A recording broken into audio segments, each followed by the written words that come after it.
मैं ਮੁਕਤਸਰ ਤੋਂ ਕਸ਼ਮੀਰ ਸਿੰਘ। ਅੱਜ ਆਪਾਂ ਆ ਰਹੀਆਂ 2022 ਦੀਆਂ ਵਿਧਾਨ ਸਭਾ ਚੋਣਾਂ ਤੇ ਕਿਸਾਨ ਅੰਦੋਲਨ ਬਾਰੇ ਵਿਚਾਰ ਚਰਚਾ ਕਰਾਂਗੇ। ਜਿਵੇਂ ਜਿਵੇਂ ਫਰਵਰੀ 2022 ਨੇੜੇ ਆ ਰਹੀ ਹੈ, ਸਾਰੀਆਂ ਹੀ ਸਿਆਸੀ ਪਾਰਟੀਆਂ ਨੇ ਆਪਣੀਆਂ ਸਰਗਰਮੀਆਂ ਤੇਜ਼ ਕਰ ਦਿੱਤੀਆਂ ਹਨ ਤੇ ਸਾਰੀਆਂ ਹੀ ਸਿਆਸੀ ਪਾਰਟੀਆਂ ਪਿੰਡਾਂ 'ਚ ਅਪਰੋਚ ਕਰ ਰਹੀਆਂ ਹਨ। ਪਰ ਪਿੰਡਾਂ ਦੇ ਕਿਸਾਨ ਤੇ ਮਜ਼ਦੂਰ ਸਾਰੀਆਂ ਹੀ ਸਿਆਸੀ ਪਾਰਟੀਆਂ ਦਾ ਸਖਤ ਵਿਰੋਧ ਕਰ ਰਹੇ ਹਨ। ਪਿਛਲੇ ਦਿਨੀ ਅਸੀਂ ਵੇਖਿਆ ਕਿ ਕਿਵੇਂ ਕਾਂਗਰਸ ਦੇ MP ਜਸਬੀਰ ਸਿੰਘ ਡਿੰਪਾ, ਪੰਜਾਬ ਸਰਕਾਰ ਦੇ ਮੰਤਰੀ ਸਾਧੂ ਸਿੰਘ ਧਰਮਸੋਤ, ਆਮ ਆਦਮੀ ਪਾਰਟੀ ਦੀ MLA ਬੀਬੀ ਸਰਬਜੀਤ ਕੌਰ ਮਾਣੂਕੇ ਤੇ ਕਈ ਅਕਾਲੀ ਨੇਤਾਵਾਂ ਤੇ ਲਗਭਗ ਸਾਰੇ ਹੀ ਭਾਜਪਾ ਨੇਤਾਵਾਂ ਦਾ ਪਿੰਡਾਂ ਵਿੱਚ ਸਖਤ ਵਿਰੋਧ ਹੋਇਆ ਹੈ। ਮੈਂ ਇਸ ਵਿਰੋਧ ਦੇ ਦੂਜੇ ਪੱਖ ਦੀ ਗੱਲ ਕਰਨੀ ਚਾਹੁੰਦਾ ਹਾਂ ਕਿ ਇਸ ਵਿਰੋਧ ਤੋਂ ਅਸੀਂ ਪ੍ਰਾਪਤ ਕੀ ਕਰਨਾ ਹੈ, ਸਾਡਾ ਮੰਤਵ ਕੀ ਹੈ। ਮੰਨ ਲਓ ਸਾਰੀਆਂ ਹੀ ਸਿਆਸੀ ਪਾਰਟੀਆਂ ਕਿਸਾਨਾਂ ਦੇ ਸਖਤ ਵਿਰੋਧ ਕਾਰਨ ਪਿੰਡਾਂ ਵਿੱਚ ਨਾ ਜਾ ਸਕਣ, ਪਰ ਸਮਾਂ ਤਾਂ ਆਪਣੀ ਚਾਲੇ ਚੱਲਦਾ ਹੀ ਜਾਣਾ ਹੈ। ਆਖਰ ਇੱਕ ਦਿਨ ਉਹ ਵੀ ਆਉਣਾ ਹੈ ਜਦ ਫਰਵਰੀ 2022 ਦੀਆਂ ਚੋਣਾਂ ਸੰਬੰਧੀ ਚੋਣ ਕਮਿਸ਼ਨ ਨੇ ਤਰੀਕਾਂ ਦਾ ਐਲਾਨ ਕਰ ਦੇਣਾ ਹੈ ਤੇ ਸਾਰੀਆਂ ਹੀ ਰਾਜਸੀ ਪਾਰਟੀਆਂ ਨੇ ਆਪਣੇ ਉਮੀਦਵਾਰ ਖੜੇ ਕਰ ਦੇਣੇ ਹਨ। ਉਹ ਆਪਣਾ ਚੋਣ ਪ੍ਰਚਾਰ ਇਲੈਕਟ੍ਰੋਨਿਕ ਮੀਡੀਆ ਜਰੀਏ ਜਾਂ ਸੋਸ਼ਲ ਮੀਡੀਆ ਜਰੀਏ ਕਰਨਗੇ ਤੇ ਆਖਰ ਉਹ ਦਿਨ ਵੀ ਆ ਜਾਣਾ ਹੈ ਜਿਸ ਦਿਨ ਵੋਟਾਂ ਪੈਣੀਆਂ ਹਨ। ਹੋ ਸਕਦਾ ਹੈ ਇਹਨਾਂ ਸਿਆਸੀ ਪਾਰਟੀਆਂ ਨਾਲ ਸਖਤ ਨਾਰਾਜ਼ ਲੋਕ ਵੋਟਾਂ ਨਾ ਪਾਉਣ ਤੇ ਪੋਲ ਪਰਸੈਂਟੇਜ ਘੱਟ ਵੀ ਹੋਵੇ, ਪਰ ਫਿਰ ਵੀ ਜਿਸ ਉਮੀਦਵਾਰ ਨੂੰ ਵੱਧ ਵੋਟਾਂ ਪੈਣਗੀਆਂ ਉਹ MLA ਬਣ ਜਾਵੇਗਾ ਤੇ ਜਿਸ ਪਾਰਟੀ ਨੂੰ ਵੱਧ MLA ਹੋਣਗੇ ਉਸ ਦੀ ਸਰਕਾਰ ਬਣ ਜਾਵੇਗੀ। ਜੇ ਬੇਅੰਤ ਸਿੰਘ ਸਰਕਾਰ 7-8% ਵੋਟਾਂ ਨਾਲ ਬਣ ਸਕਦੀ ਹੈ ਤਾਂ 2022 ਦੇ ਇਲੈਕਸ਼ਨਾਂ ਤੋਂ ਬਾਅਦ ਵੀ ਕਿਸੇ ਨਾ ਕਿਸੇ ਪਾਰਟੀ ਦੀ ਸਰਕਾਰ ਤਾਂ ਬਣੇਗੀ। ਪਰ ਇੱਕ ਗੱਲ ਸਾਫ਼ ਹੈ ਕਿ ਉਹ ਪਾਰਟੀ ਕੋਈ ਵੀ ਹੋਵੇ, ਉਹ ਸਰਕਾਰ ਅਲਟੀਮੇਟਲੀ ਕਾਰਪੋਰੇਟਾਂ ਦੀ ਸਰਕਾਰ ਹੀ ਹੋਵੇਗੀ, ਕਿਉਂਕਿ ਅੱਜ ਸਾਰੇ ਹੀ ਕਿਸਾਨ ਨੇਤਾ ਤੇ ਆਮ ਲੋਕ ਵੀ ਇਹ ਗੱਲ ਭਲੀ ਭਾਂਤ ਜਾਣ ਚੁੱਕੇ ਹਨ ਕਿ ਸਾਰੀਆਂ ਹੀ ਸਿਆਸੀ ਪਾਰਟੀਆਂ ਕਾਰਪੋਰੇਟਾਂ ਦੀਆਂ ਕਠਪੁਤਲੀਆਂ ਹਨ ਤੇ ਸਾਰੀਆਂ ਹੀ ਸਿਆਸੀ ਪਾਰਟੀਆਂ ਕਾਰਪੋਰੇਟਾਂ ਤੋਂ ਮੋਟੇ ਚੰਦੇ ਪਾਰਟੀ ਫੰਡ ਦੇ ਰੂਪ ਵਿੱਚ ਲੈਂਦੀਆਂ ਹਨ।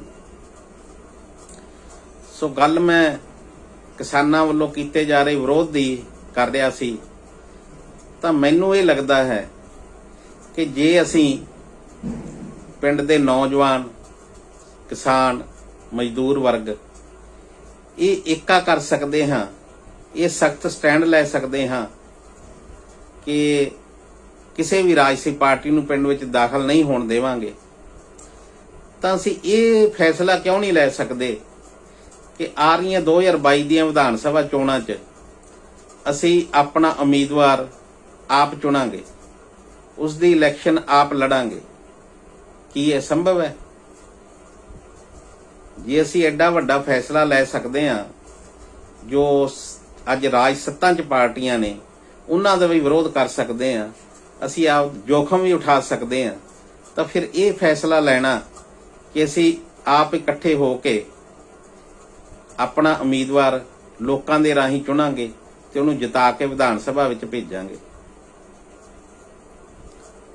ਇਸ ਦਾ ਇੱਕ ਹੋਰ ਪੱਖ ਵੀ ਹੈ ਕਿ ਜੋ ਲੋਕਾਂ ਦਾ ਗੁੱਸਾ ਹੈ, ਨੌਜਵਾਨ ਵਰਗ 'ਚ ਗੁੱਸਾ ਹੈ, ਕਿਸਾਨੀ ਵਰਗ 'ਚ ਗੁੱਸਾ ਹੈ, ਸਾਰੇ ਹੀ ਵਰਗਾਂ 'ਚ ਮੈਂ ਤਾਂ ਕਹੂੰਗਾ ਵੀ ਅੱਜ ਗੁੱਸਾ ਹੈ। ਉਸ ਗੁੱਸੇ ਨੂੰ ਇਹ ਸਿਆਸੀ ਪਾਰਟੀਆਂ ਜਾਂ ਕਾਬਜ਼ ਧਿਰਾਂ ਲੋਕਾਂ ਦੇ ਇਸ ਗੁੱਸੇ ਨੂੰ ਇਸ ਛੋਟੇ-ਛੋਟੇ ਵਿਰੋਧ ਰਾਹੀਂ ਸ਼ਾਂਤ ਕਰ ਦਿੰਦੀਆਂ ਹਨ। ਉਹ ਨਹੀਂ ਚਾਹੁੰਦੀਆਂ ਕਿ ਲੋਕਾਂ ਦਾ ਗੁੱਸਾ ਇਕੱਠਾ ਹੋ ਕੇ ਭਾਂਬੜ ਦਾ ਰੂਪ ਧਾਰੇ ਤੇ ਕਿਸੇ ਵੱਡੇ ਕੌਮੀ ਕਾਜ ਲਈ, ਸਾਡੇ ਤੋਂ ਰਾਜ ਸੱਤਾ ਥਿਆਉਣ ਲਈ ਇਹ ਲੋਕ ਇਕੱਠੇ ਹੋ ਜਾਣ। ਸੋ ਮੈਨੂੰ ਇਹ ਗੱਲ ਲੱਗਦੀ ਹੈ ਕਿ ਵਿਰੋਧ ਦਾ ਇਹ ਢੰਗ ਸਾਡਾ ਕੋਈ ਪ੍ਰਾਪਤੀ ਦਾ ਢੰਗ ਨਹੀਂ ਹੈ, ਕਿਉਂਕਿ ਜੇ ਅਸੀਂ ਕੋਈ ਟੀਚਾ ਹੀ ਨਹੀਂ ਰੱਖਿਆ ਤਾਂ ਅਸੀਂ ਕਿਵੇਂ ਆਪਣੇ ਟੀਚੇ ਵਿੱਚ ਕਾਮਯਾਬ ਹੋਵਾਂਗੇ। ਹੁਣ ਗੱਲ ਕਿਸਾਨ ਅੰਦੋਲਨ ਦੀ ਕਰੀਏ ਤਾਂ ਸਾਲ ਤੋਂ ਵੱਧ ਕਿਸਾਨ ਅੰਦੋਲਨ ਨੂੰ ਸ਼ੁਰੂ ਹੋਇਆ ਹੋ ਚੁੱਕਾ ਹੈ। 8 ਮਹੀਨੇ ਸਾਨੂੰ ਦਿੱਲੀ ਦੀਆਂ ਬਰੂਹਾਂ ਤੇ ਬੈਠਿਆਂ ਨੂੰ ਹੋ ਗਏ ਹਨ। 1000 ਕਰੋੜ ਤੋਂ ਵੱਧ ਕਿਸਾਨ ਅੰਦੋਲਨ ਤੇ ਅਸੀਂ ਪਿੰਡਾਂ 'ਚੋਂ ਫੰਡ ਇਕੱਠੇ ਕਰਕੇ ਖਰਚਾ ਕਰ ਚੁੱਕੇ ਹਾਂ ਤੇ 500 ਤੋਂ ਵੱਧ ਕਿਸਾਨ ਸਾਡੇ ਜਾਨਾਂ ਗਵਾ ਚੁੱਕੇ ਹਨ, ਜਿਨ੍ਹਾਂ ਦੀ ਭਰਪਾਈ ਨਹੀਂ ਹੋ ਸਕਦੀ, ਜਿਨ੍ਹਾਂ ਦਾ ਮੁੱਲ ਨਹੀਂ ਪਾਇਆ ਜਾ ਸਕਦਾ। ਪਰ ਇੰਨਾ ਨੁਕਸਾਨ ਕਰਾਉਣ ਦੇ ਬਾਵਜੂਦ, ਇੰਨਾ ਯਤਨ ਕਰਨ ਦੇ ਬਾਵਜੂਦ ਅੱਜ ਕੇਂਦਰ ਸਰਕਾਰ ਟਸ ਤੋਂ ਮਸ ਨਹੀਂ ਹੋ ਰਹੀ। ਤਾਂ ਕੀ ਸਾਡੇ ਸੰਯੁਕਤ ਕਿਸਾਨ ਮੋਰਚਾ ਤੇ ਕਿਸਾਨ ਆਗੂਆਂ ਦਾ ਇਹ ਫਰਜ਼ ਨਹੀਂ ਬਣਦਾ ਕਿ ਅਸੀਂ ਆਪਣੀ ਰਣਨੀਤੀ ਤੇ ਦੁਬਾਰਾ ਝਾਤ ਮਾਰੀਏ? ਇਹ ਠੀਕ ਹੈ ਕਿ ਕਿਸਾਨ ਆਗੂਆਂ ਨੇ ਅੰਦੋਲਨ ਦੀ ਰਣਨੀਤੀ ਬਣਾਉਣੀ ਹੈ, ਬਦਲਣੀ ਹੈ ਤੇ ਸਿਰੇ ਲਾਉਣੀ ਹੈ, ਤੇ ਵਰਕਰ ਤਾਂ ਹਮੇਸ਼ਾ ਆਗੂਆਂ ਦੇ ਕਹੇ ਤੇ ਹੀ ਫੁੱਲ ਚੜਾਉਂਦੇ ਹਨ। ਸੋ ਇਹ ਵੱਡੀ ਜ਼ਿੰਮੇਵਾਰੀ ਬਣਦੀ ਹੈ ਕਿਸਾਨ ਆਗੂਆਂ ਦੀ ਕਿ ਉਹ ਆਪਣੀ ਰਣਨੀਤੀ 'ਚ ਬਦਲਾਅ ਕਰਨ ਤੇ ਹੋਰ ਪ੍ਰਭਾਵਸ਼ਾਲੀ ਸੰਭਾਵਨਾਵਾਂ ਨੂੰ ਖੋਜਣ। ਫਰਵਰੀ 2022 ਇੱਕ ਬਹੁਤ ਵਧੀਆ ਸਬੱਬ ਹੈ। ਜਿਵੇਂ ਕਿਸਾਨ ਨੇਤਾ ਗੁਰਨਾਮ ਸਿੰਘ ਚੜੂਨੀ ਨੇ ਕਿਹਾ ਕਿ ਸਾਨੂੰ ਮਿਸ਼ਨ ਪੰਜਾਬ ਦਾ ਸੱਦਾ ਦੇਣਾ ਚਾਹੀਦਾ ਹੈ। ਮੈਂ 100% ਗੁਰਨਾਮ ਸਿੰਘ ਚੜੂਨੀ ਦੇ ਇਸ ਬਿਆਨ ਨਾਲ ਸਹਿਮਤ ਹਾਂ। ਗੁਰਨਾਮ ਸਿੰਘ ਚੜੂਨੀ ਦਾ ਬਿਆਨ ਆਮ ਲੋਕਾਂ ਦੀ ਭਾਵਨਾਵਾਂ ਦੀ ਆਵਾਜ਼ ਹੈ, ਆਮ ਕਿਸਾਨਾਂ ਦੀ ਭਾਵਨਾਵਾਂ ਦੀ ਆਵਾਜ਼ ਹੈ, ਸਾਰੇ ਹੀ ਵਰਗ ਦੇ ਜੋ ਇਸ ਲੋਟੂ ਸਰਕਾਰਾਂ ਤੋਂ ਤੰਗ ਨੇ ਉਹਨਾਂ ਦੀ ਆਵਾਜ਼ ਹੈ। ਦੂਜੇ ਪਾਸੇ ਕਿਸਾਨ ਨੇਤਾ ਯੂਪੀ ਮਿਸ਼ਨ ਦੀ ਗੱਲ ਕਰ ਰਹੇ ਹਨ। ਯੂਪੀ ਮਿਸ਼ਨ 'ਚ ਸਾਡਾ ਟੀਚਾ ਹੈ ਭਾਜਪਾ ਨੂੰ ਹਰਾਉਣਾ। ਕਿ ਭਾਜਪਾ ਨੂੰ ਹਰਾਉਣ ਨਾਲ ਜੋ ਹੋਰ ਪਾਰਟੀ ਦੀ ਸਰਕਾਰ ਯੂਪੀ ਵਿੱਚ ਆਵੇਗੀ, ਕਿ ਉਹ ਕਾਰਪੋਰੇਟਾਂ ਦੀ ਪਾਰਟੀ ਨਹੀਂ ਹੋਵੇਗੀ, ਕਿ ਉਹ ਪਾਰਟੀ ਕਾਰਪੋਰੇਟਾਂ ਦੀ ਕਠਪੁਤਲੀ ਨਹੀਂ ਹੋਵੇਗੀ। ਫਿਰ ਹੋਰ ਸਰਕਾਰ ਨੂੰ ਉੱਥੇ ਤਾਕਤ 'ਚ ਆਉਣ ਨਾਲ ਕਿਸਾਨੀ ਬਿੱਲ ਕਿਵੇਂ ਰੱਦ ਹੋ ਜਾਣਗੇ? ਮੈਨੂੰ ਨਹੀਂ ਲੱਗਦਾ ਕਿ ਕਿਸੇ ਵੀ ਅੱਜ ਤੱਕ ਨੈਸ਼ਨਲ ਪਾਰਟੀ ਨੇ ਜਾਂ ਸਟੇਟ ਪਾਰਟੀ ਨੇ ਇਹ ਗੱਲ ਕਹੀ ਹੋਵੇ ਕਿ ਅਸੀਂ ਜੇ ਪਾਵਰ ਵਿੱਚ ਆਉਣੇ ਆ ਤਾਂ ਕਿਸਾਨ ਵਿਰੋਧੀ ਬਿੱਲਾਂ ਨੂੰ ਵਾਪਸ ਲਵਾਂਗੇ, ਇਹਨਾਂ ਨੂੰ ਰੱਦ ਕਰਾਂਗੇ। ਕਿਉਂਕਿ ਜਦੋਂ ਅਸੀਂ ਇਸ ਗੱਲ ਨਾਲ ਸਹਿਮਤ ਹਾਂ ਕਿ ਸਾਰੀਆਂ ਹੀ ਅੱਜ ਦੀਆਂ ਮੌਜੂਦਾ ਸਿਆਸੀ ਪਾਰਟੀਆਂ ਕਾਰਪੋਰੇਟਾਂ ਦੀਆਂ ਕਠਪੁਤਲੀਆਂ ਹਨ ਤੇ ਇਹ ਤਿੰਨੇ ਕਾਲੇ ਕਾਨੂੰਨ ਕਾਰਪੋਰੇਟਾਂ ਦੇ ਕਹਿਣ ਤੇ ਬਣਾਏ ਗਏ ਹਨ, ਉਹਨਾਂ ਦੇ ਹਿੱਤਾਂ ਨੂੰ ਪੂਰੇ ਕਰਨ ਲਈ ਬਣਾਏ ਗਏ ਹਨ, ਤਾਂ ਫਿਰ ਸਾਡੀ ਇਹ ਆਸ ਕਰਨੀ, ਉਮੀਦ ਕਰਨੀ ਕਿਸੇ ਹੋਰ ਮੌਜੂਦਾ ਸਿਆਸੀ ਪਾਰਟੀ ਤੋਂ ਕਿ ਜੇ ਉਹ ਸੱਤਾ ਵਿੱਚ ਆ ਗਈ ਤਾਂ ਕਾਲੇ ਕਾਨੂੰਨ ਰੱਦ ਕਰ ਦੇਵੇਗੀ, ਸ਼ੇਖ ਚਿੱਲੀ ਦੇ ਸੁਪਨੇ ਵਰਗਾ ਹੈ। 2022 ਦੀਆਂ ਇਲੈਕਸ਼ਨਾਂ ਸੰਬੰਧੀ ਲੋਕ ਅਧਿਕਾਰ ਲਹਿਰ ਪੰਜਾਬ ਨੇ ਅੱਜ ਤੋਂ 2.5-3 ਸਾਲ ਪਹਿਲਾਂ ਆਪਣਾ ਕੰਮ ਸ਼ੁਰੂ ਕੀਤਾ ਹੈ। ਕਿਸਾਨੀ ਅੰਦੋਲਨ ਸ਼ੁਰੂ ਹੋਣ ਤੋਂ ਪਹਿਲਾਂ ਵੀ ਲੋਕ ਅਧਿਕਾਰ ਲਹਿਰ ਇੱਕ ਤਰੀਕਾਕਾਰ ਤੇ ਨਕਸ਼ਾ ਲੈ ਕੇ ਲੋਕਾਂ ਕੋਲ ਪੁੱਜੀ ਹੈ, ਜਿਸ ਦੇ ਜ਼ਰੀਏ ਆਪਣੇ ਨੁਮਾਇੰਦੇ ਅਸੀਂ ਆਪ ਲੋਕਾਂ ਵਿੱਚੋਂ ਚੁਣਨੇ ਹਨ, ਇਸ ਦਾ ਹੋਕਾ ਦਿੱਤਾ ਗਿਆ ਹੈ। ਲੋਕ ਅਧਿਕਾਰ ਲਹਿਰ ਨੇ ਅੱਜ ਲੋਕਾਂ ਨੂੰ ਇਹ ਚਾਹ ਦਿੱਤਾ ਹੈ ਕਿ ਇਹ ਕੰਮ ਅਸੰਭਵ ਹੀ ਨਹੀਂ ਹੈ ਤੇ ਇਹ ਬਹੁਤ ਵਧੀਆ ਤਰੀਕੇ ਨਾਲ ਹੋ ਸਕਦਾ ਹੈ ਕਿ ਕਿਵੇਂ ਅਸੀਂ ਆਪਣੇ ਨੁਮਾਇੰਦੇ ਆਪ ਚੁਣਨੇ ਹਨ। ਲੋਕ ਅਧਿਕਾਰ ਲਹਿਰ ਦਾ ਜੋ ਨਕਸ਼ਾ ਹੈ ਉਹਦੇ ਅਨੁਸਾਰ ਸ਼ਹਿਰ ਦੇ ਹਰੇਕ ਵਾਰਡ ਤੇ ਹਲਕੇ ਦੇ ਹਰੇਕ ਪਿੰਡ ਇੱਕ ਕਮੇਟੀ ਬਣੇਗੀ, ਜੋ ਕਮੇਟੀ 2 ਮੈਂਬਰ ਹਲਕਾ ਕਮੇਟੀ ਲਈ ਦੇਵੇਗੀ ਤੇ ਇਸ ਤਰ੍ਹਾਂ ਹਲਕਾ ਕਮੇਟੀ ਸਾਰੀ ਸਿਰ ਜੋੜ ਕੇ ਬੈਠ ਕੇ ਆਪਣੇ ਹਲਕੇ ਚੋਂ ਇੱਕ ਬੇਦਾਗ, ਲਾਲਸਾ ਰਹਿਤ, ਸੂਝਵਾਨ, ਗੜਸ ਵਾਲਾ, ਇਮਾਨਦਾਰ ਉਮੀਦਵਾਰ ਚੁਣੇਗੀ ਤੇ ਜਿਸ ਦੀ ਚੋਣ ਉਹ ਹਲਕਾ ਕਮੇਟੀ ਹੀ ਲੜੇਗੀ। ਉਸ ਉਮੀਦਵਾਰ ਨੂੰ ਨਾ ਤਾਂ ਚੋਣ ਫੰਡ ਲੈਣ ਦਿੱਤਾ ਜਾਵੇਗਾ ਤੇ ਨਾ ਹੀ ਉਸਦਾ ਕੋਈ ਖਰਚਾ ਹੋਣ ਦਿੱਤਾ ਜਾਵੇਗਾ। ਸਾਰਾ ਚੋਣ ਦਾ ਖਰਚਾ, ਸਾਰੀ ਚੋਣ ਦੀ ਪ੍ਰਕਿਰਿਆ ਜੋ ਹਲਕੇ ਦੀ ਕਮੇਟੀ ਬਣੀ ਹੈ ਉਹ ਆਪਦੇ ਅਨੁਸਾਰ ਲੜੇਗੀ ਤੇ ਉਸ ਲਈ ਜ਼ਰੂਰੀ ਖਰਚਿਆਂ ਦਾ ਪ੍ਰਬੰਧ ਕਰੇਗੀ।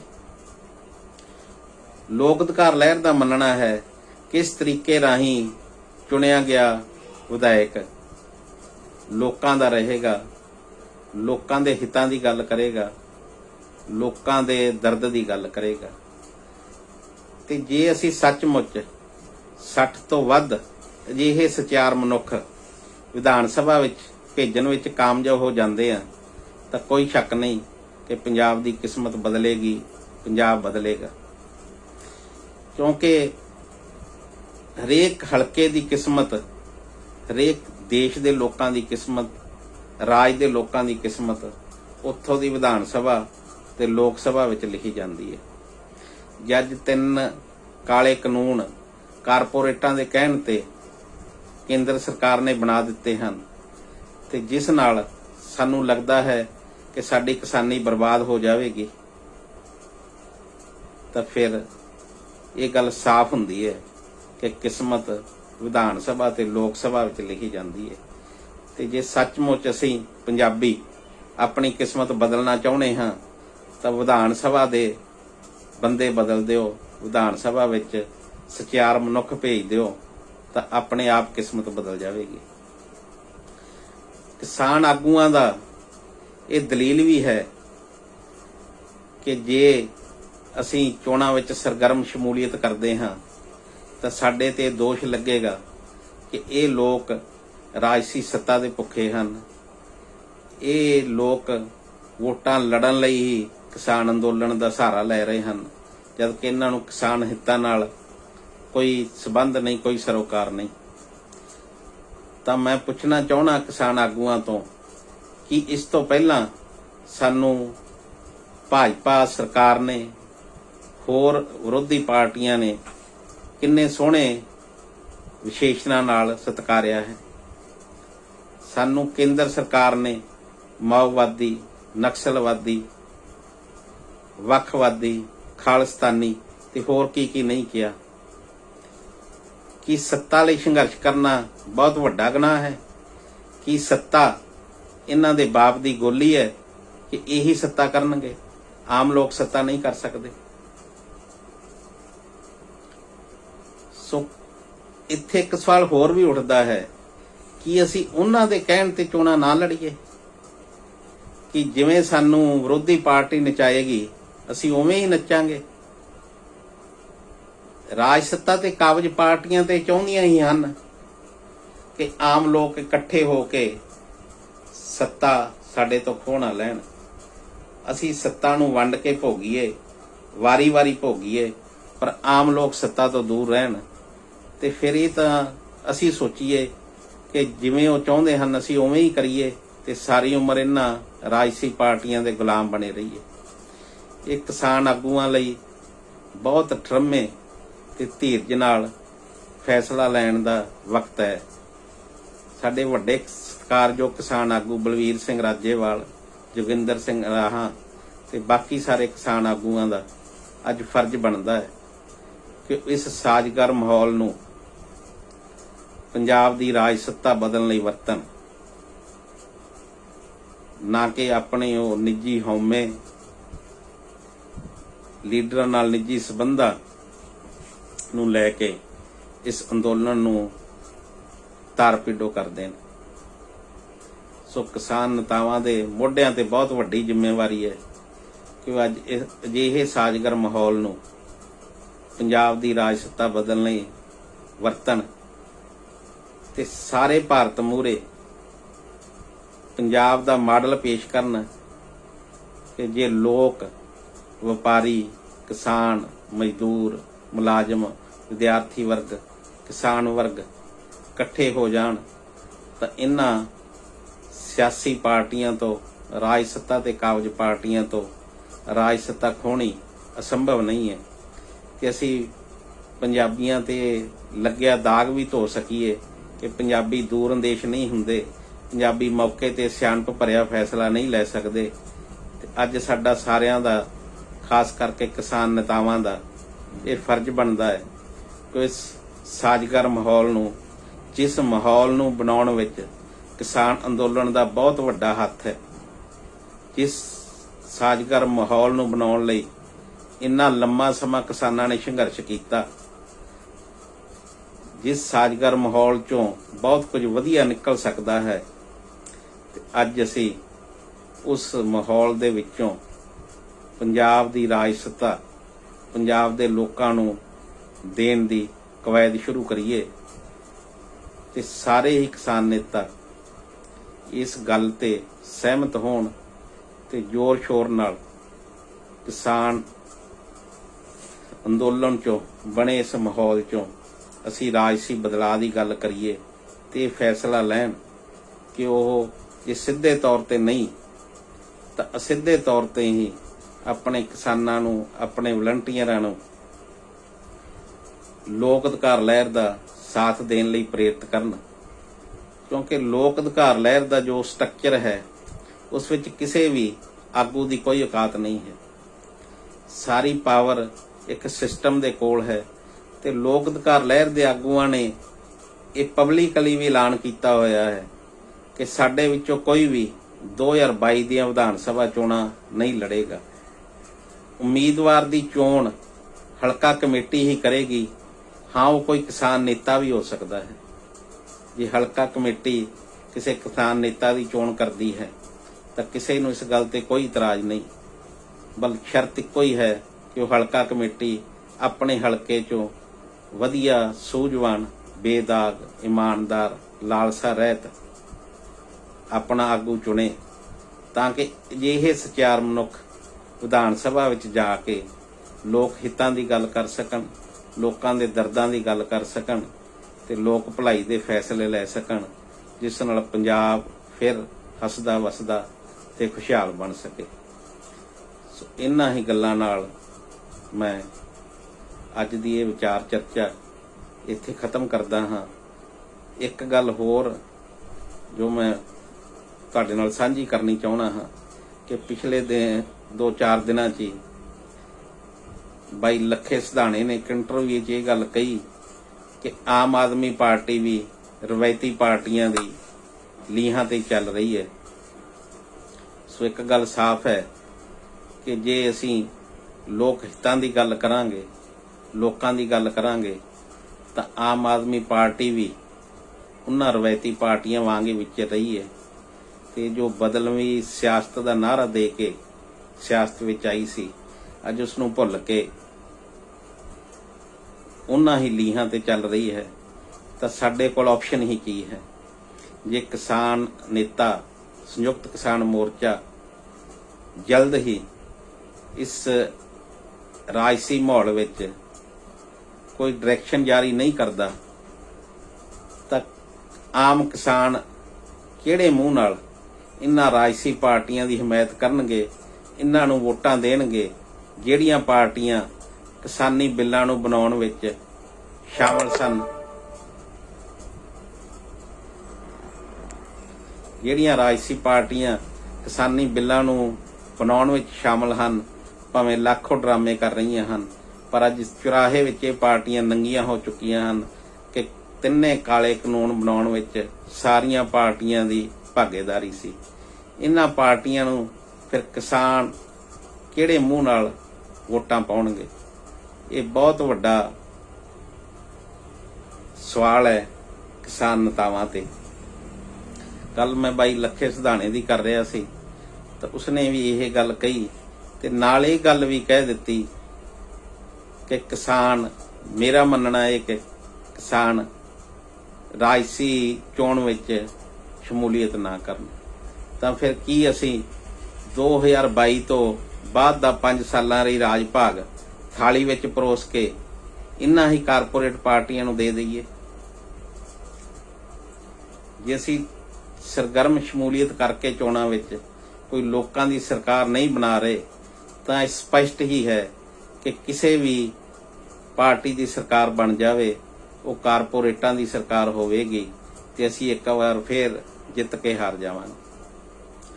ਸੋ ਸਾਰੇ ਹੀ ਸਰੋਤਿਆਂ ਨੂੰ ਮੇਰੀ ਬੇਨਤੀ ਹੈ ਕਿ ਆਪਾਂ ਸੋਸ਼ਲ ਮੀਡੀਆ ਜਰੀਏ ਕਿਸਾਨ ਨੇਤਾਵਾਂ ਨੂੰ ਨਿੱਜੀ ਤੌਰ ਤੇ ਮਿਲ ਕੇ ਜਾਂ ਹੋਰ ਵੀ ਜੋ ਵੀ ਤਰੀਕਾ ਸਾਨੂੰ ਪ੍ਰਭਾਵਸ਼ਾਲੀ ਲੱਗਦਾ ਹੈ, ਅਸੀਂ ਕਿਸਾਨ ਨੇਤਾਵਾਂ ਤਾਈਂ ਇਹ ਆਪਣਾ ਸੁਨੇਹਾ ਪੁੱਜਦਾ ਕਰੀਏ ਕਿ ਕਿਸਾਨ ਲੋਕ ਅਧਿਕਾਰ ਲਹਿਰ ਦਾ ਸਾਥ ਦੇਣ।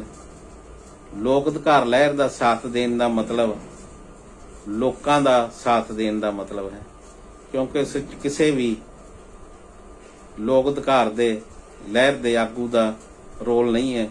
ਉਸ ਵਿੱਚ ਲੋਕਾਂ ਨੇ ਆਪਦੇ ਪੱਧਰ ਤੇ ਹਲਕਾ ਕਮੇਟੀ ਬਣਾਉਣੀ ਹੈ ਤੇ ਆਪਦੇ ਪੱਧਰ ਤੇ ਹੀ ਲੋਕਾਂ ਦਾ ਉਮੀਦਵਾਰ ਖੜਾ ਕਰਨਾ ਹੈ ਤੇ ਜਿਸ ਦੀ ਚੋਣ ਲੜਨੀ ਹੈ। ਸੋ ਅੱਜ ਦੇ ਸਾਜ਼ਗਾਰ ਮਾਹੌਲ ਚੋਂ ਅਸੀਂ ਇੱਕ ਵਧੀਆ ਲੋਕਾਂ ਦੀ ਸਰਕਾਰ ਕੱਢ ਸਕੀਏ, ਇਹੀ ਸਾਡੀ ਸਭ ਤੋਂ ਵੱਡੀ ਪ੍ਰਾਪਤੀ ਹੋਵੇਗੀ, ਕਿਉਂਕਿ ਲੋਕ ਸਰਕਾਰ ਬਣਨ ਦੇ ਫਾਇਦੇ ਹੀ ਫਾਇਦੇ ਹਨ, ਕੋਈ ਨੁਕਸਾਨ ਨਹੀਂ ਹਨ। ਅੱਜ ਮਹਿੰਗਾਈ ਦਾ ਮੁੱਦਾ ਹੈ, ਮਾਫੀਆ ਦਾ ਮੁੱਦਾ ਹੈ, ਰੁਜ਼ਗਾਰ ਦਾ ਮਸਲਾ ਹੈ, ਨਸ਼ੇ ਨੂੰ ਰੋਕਣ ਦੀ ਗੱਲ ਹੈ, ਅਮਨ ਕਾਨੂੰਨ ਦੀ ਗੱਲ ਹੈ। ਸਾਰਿਆਂ ਹੀ ਇਹਨਾਂ ਮੁੱਦਿਆਂ ਤੇ ਜੇ ਲੋਕਾਂ ਦੀ ਸਰਕਾਰ ਬਣਦੀ ਹੈ ਤਾਂ ਬਹੁਤ ਵਧੀਆ ਫੈਸਲੇ ਲੈ ਕੇ ਪੰਜਾਬ ਨੂੰ ਦੁਬਾਰਾ ਫਿਰ ਹੱਸਦਾ ਵਸਦਾ ਤੇ ਖੁਸ਼ਹਾਲ ਬਣਾ ਸਕਦੀ ਹੈ। ਸੋ ਇੱਥੇ ਹੀ ਮੈਂ ਆਪਣੇ ਵਿਚਾਰਾਂ ਦੀ ਸਮਾਪਤੀ ਕਰਦਾ। ਧੰਨਵਾਦ।